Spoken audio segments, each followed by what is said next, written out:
Interview mit Paul Walker. Paul Walker ist alternativer Nobelpreisträger, hat sein gesamtes Leben für Frieden und Abrüstung gewirkt und ist sicher einer der Experten zu chemischen Waffen in der Welt.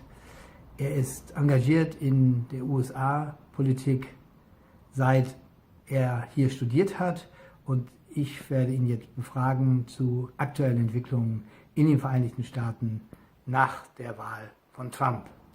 Paul, what do you think about the first weeks of the new president, Donald Trump? You know, Reiner, the first weeks, to put it in short terms, concise terms, have really been a disaster for the United States and for the world. Trump has nominated extremely unqualified people to be his cabinet secretaries. He's brought in very right-wing individuals to advise him in the White House. And he continues to tweet actively on Twitter and make all sorts of accusations. And the latest accusation, of course, was that Obama, or the Obama administration, had wiretapped him in the Trump Tower, and he called our former president, Barack Obama, either a bad or a sick guy.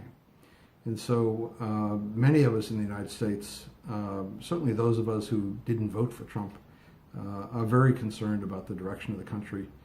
And we had hoped that Trump would learn on the job a little more quickly and perhaps take a more centrist or certainly productive approach. But as of now, he's angered the Democrats. Certainly, he's angered even the Republicans, and he's really, I think, polarized the country even more. So that we have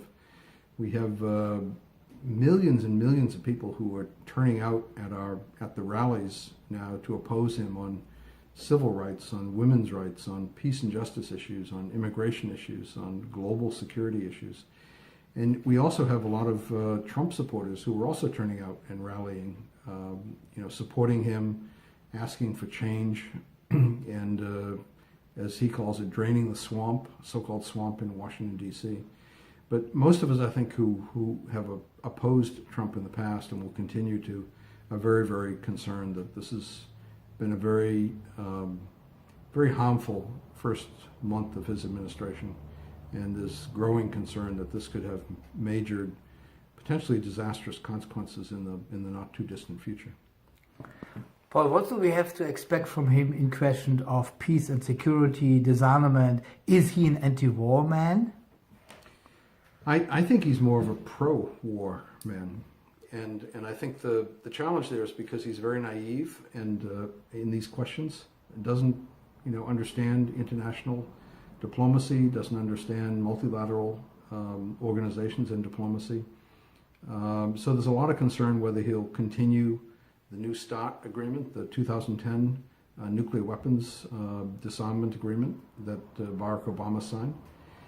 There's a lot of concern whether he'll continue the Iran deal, the JCPOA, so-called, that was worked out with the Europeans and the Russians and Iran and ourselves.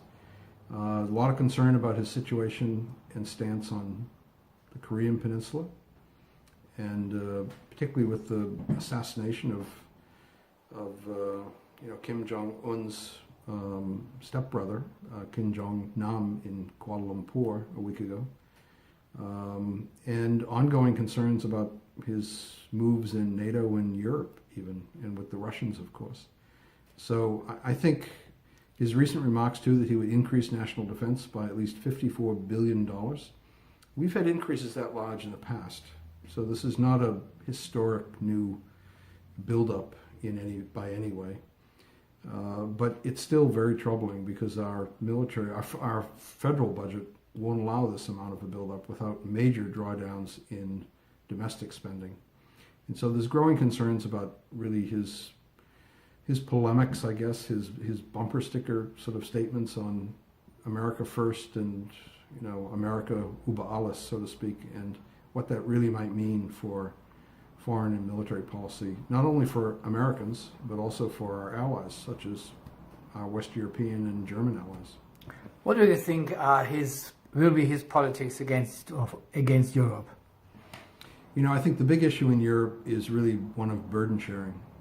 And he wants to build up NATO. He wants to expand NATO, which I think is a mistake at this point in time. But on the other hand, I think Putin and the Russians have not made it easy for us to oppose NATO expansion and build up.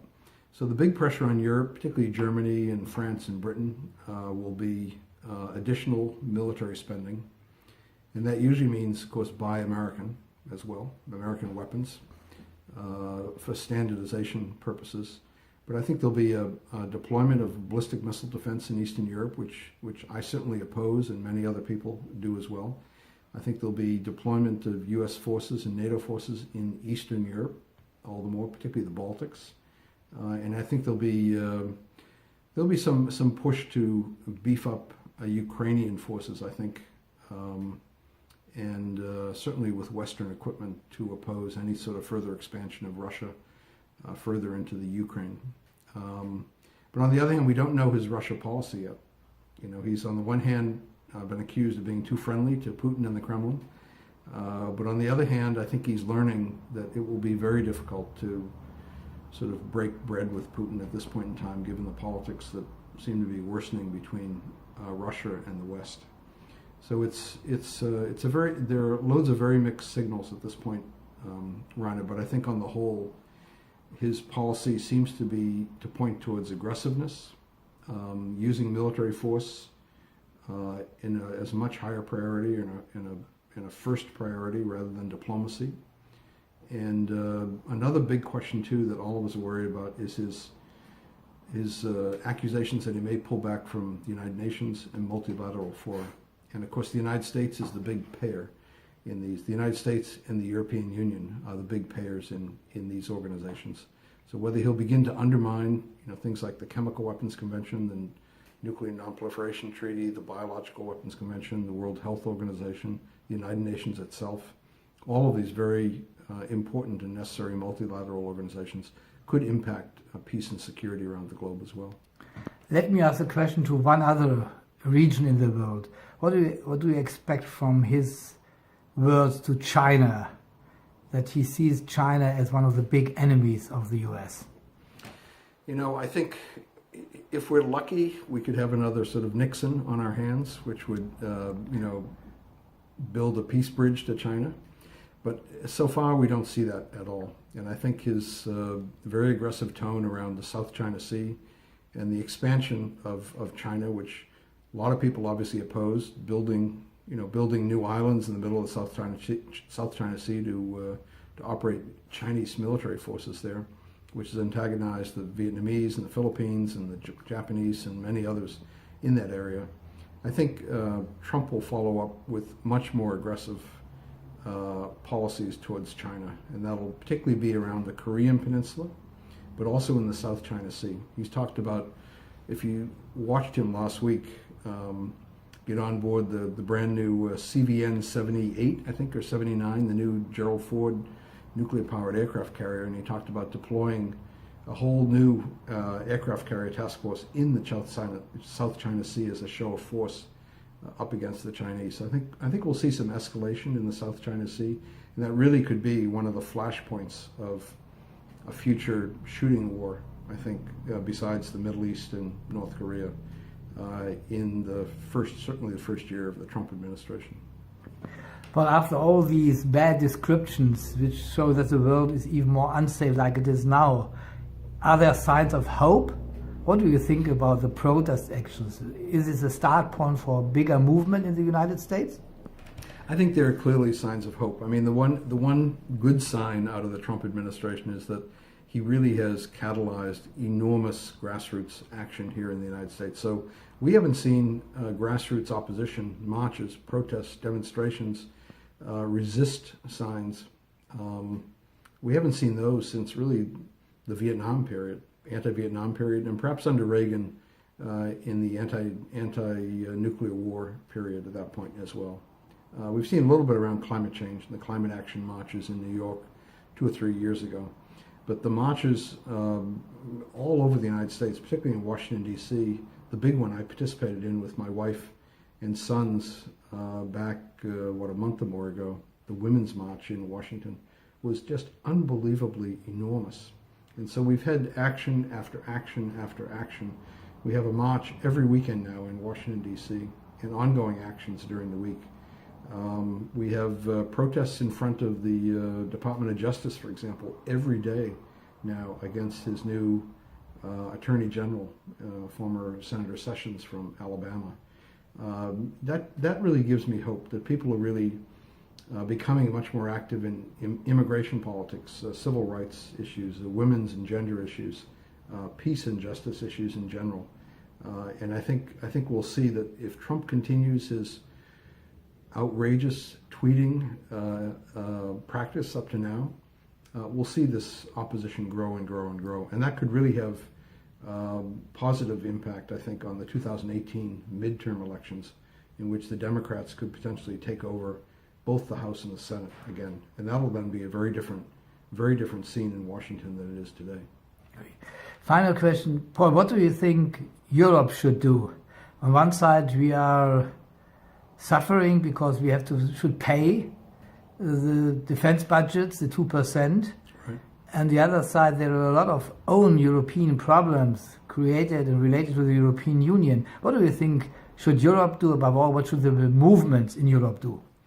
I think Europe has to be a good balance to Trump and his advisors. I mean, Trump is very new to all of this. He doesn't understand European politics, doesn't understand NATO politics, really doesn't understand Russian, Ukrainian, Crimea politics at all, along with all the other issues that you have to deal with. So Europe has to, I think, help educate these new American White House officials and cabinet officials. I really would urge all our European allies and friends to work closely with Secretary of State Tillerson, with the Secretary of Defense Mattis, with the Undersecretary of NATO, Rose Gottemoeller, who's a very good person, and try to, in fact, balance out some of the more unrealistic proposals which Trump is pushing forward. I think, for one, we have to be much more realistic on ballistic missile defense. This is a system which does not work very well. There's no purpose of having it in Poland at this point in time. I think you've got to try to balance out his policies too on eastward deployment of NATO troops. I think you've got to raise the issue of tactical nuclear weapons in Europe again. That's not even been in the conversation up to now, but deserves to be. And I think his push on burden sharing and spending more on defense budgets, military budgets in Europe, you have to push back a little bit and raise the questions: for what purpose, why, what would we be buying? Would we actually be buying more security or less security?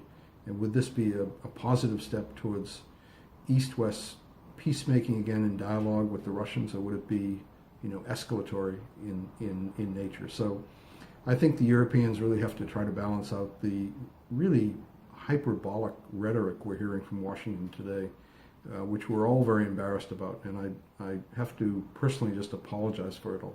3/4 of Americans did not vote for this man, and I think I know a lot of the good European colleagues and friends and governments that really have to try to do better and push back on this sort of right-wing populist effort that's now going on out of Washington, D.C.